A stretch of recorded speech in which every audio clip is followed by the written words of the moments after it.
Carolina. The unarmed father shot in the back as he ran from an officer. That dash cam video showing the routine traffic stop. Moments later, the driver would sprint away. Tonight here, the part of that dash cam video revealing the passenger in that car. ABC Steve Osinsami from South Carolina. Tonight, investigators have interviewed this young man, the passenger in Walter Scott's car, in the front seat when Scott ran out into this North Charleston City lot, followed by Officer Michael Slaker, who in cell phone video seen round the world, shot him dead. The man refuses to be identified, but he may be able to explain how a routine traffic stop went so terribly wrong. Do you like the license here, sir?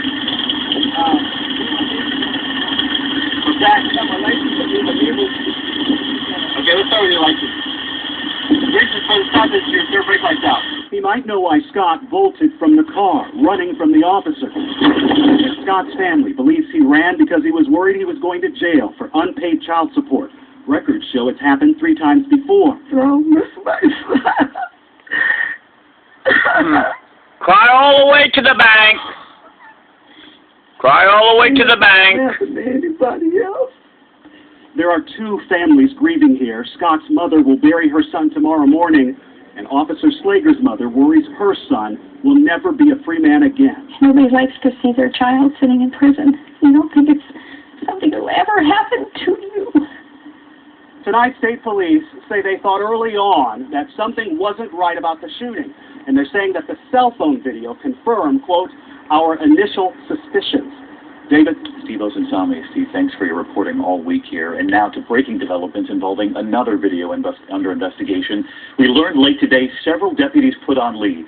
Police officers in Southern California kicking and punching a suspect after he'd been tasered. ABC's Brandy hit tonight with what authorities have just revealed. Tonight, accusations of excessive force after this scene was captured on camera by KNBC Los Angeles. Suspect being tased. After falling off a horse that authorities say the suspect stole, San Bernardino County deputies appear to tase 30-year-old Francis Cusack, who is seen putting his hands behind his back. He has been punched and kicked more than 50 times for the next 2 minutes. I am disturbed and troubled by what I see. It appears to be excessive to me based on what I saw in the video. Tonight, all 10 deputies are on paid administrative leave. They were serving an identity theft search warrant unrelated to Cusack when he fled the scene. The sheriff says deputies recognized him from his criminal past, once convicted of attempted robbery. This is as bad, if not worse, than what they did to Rodney King. The sheriff says Cusack was treated for minor injuries and is now behind bars. It's up to the district attorney to pursue any charges against the deputies involved. Their names are not being released tonight following several death threats. David? Brandy, thank you. Tonight, a new terror arrest. The truth of the facts are, now you hear where this guy tried to steal somebody's horse. At one time, if you stole somebody's horse, there wasn't no trial. They'd hang you right on the spot. So, here we got a situation of not only that, this lowlife did attempted robbery, God knows what else. The truth of the matter is, anytime they stop somebody, the cops, they can see their previous arrest. So, how do we know that the case in South Carolina, maybe this guy just wasn't in on child support. Maybe he's done a lot of other bad things too. The facts are, number one, what if he just stayed in the car? Now, the thing is there are times when cops, they have to be on more alert because of what they see on the radio. So, it's not a situation of where I'm totally against the cops, but I'm against cops like Mark Bamia, who murdered Anna Beach in Panama City area, which is actually Parker, Florida. There was another cop named Sergeant Stephen Yates going around raping young women in Panama City, Florida. The truth of the matter is, and you'll notice where the state police suspected that there was something wrong in the case of South Carolina cop shooting this person? If they really suspected it, what if that had not been no video to show the proof of it? And a lot of times, it seems to me, the only time that they will go after the cops will prosecute their own is if they're forced to. They don't do it voluntarily, because 9 times out of 10, the cops have got dirt on each other. And the truth of the matter is, the very worst criminal there is not your career criminal. It's your dirty cop. Because if somebody doesn't hang around people that are career criminals, doesn't do drugs, doesn't smoke, doesn't hang out at bars, practices their guitar, tries to be kind to people and say things nicely to people, have a kind word to say to people, these kind of people are less likely to fall into a cop's trap. I, Jimbikeman, I'm far from perfect. Let's get this straight. But I'm a type of person that when I go to bed at night, I want to know that there's not anybody that I have angered that wants to knock me in the head.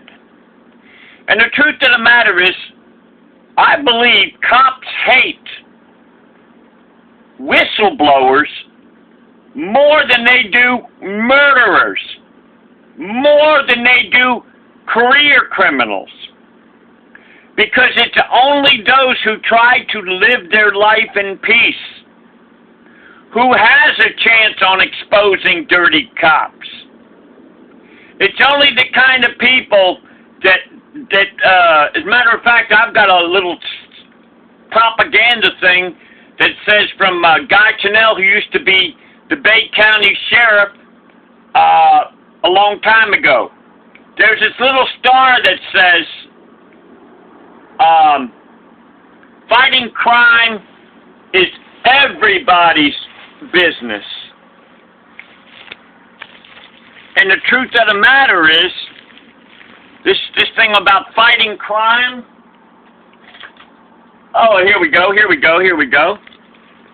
Here's my proof right here. Look at this right here, okay?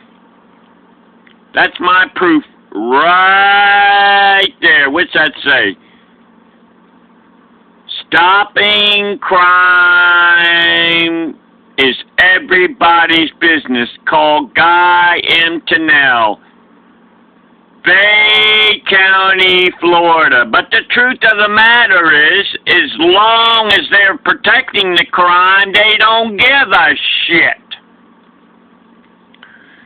See that propaganda right there? Bay County, Florida. Propaganda bullshit.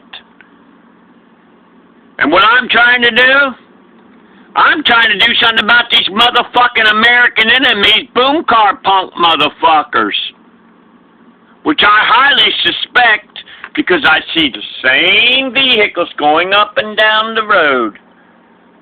I highly suspect that they've got customers on the beach, and they got supplies in Panama City, Florida, which is about 10 miles away from Panama City Beach, is where they resupply themselves, because the same vehicles go up and down the road. They got their boom bases going. No matter how many felonies I look up on these boom cars, it's never enough. Let's start off with Rick Scott, who is the Florida governor as of 2015. April 2015. April 10th, 2015, as a matter of fact. He has a duty to protect all Americans in Florida from these boom car punks. That's under Florida Statute 14. It is the duty of the state attorney's office to get rid of these punks under 6005 of the Florida statutes. The cops can arrest these punks and throw them in jail under 3015 of the Florida statutes. they can permanently take away their vehicle under 932 contraband. These motherfucking punks put fire and ambulance department people in danger under 80610 of the Florida statutes. When they break into your home, that's called 81002 of the Florida statutes. They do their drugs, 874, criminal gang signaling instrumentalities. That's how they deliver their drugs. That's the way that they advertise that they're doing drug dealing. There's even something called the Community-Oriented Services Police Grants Scam, bulletin number 7 by, I think it's Michael M. Scott, if I'm not correct what it is. And it's supposed to be where this is put out for the cops.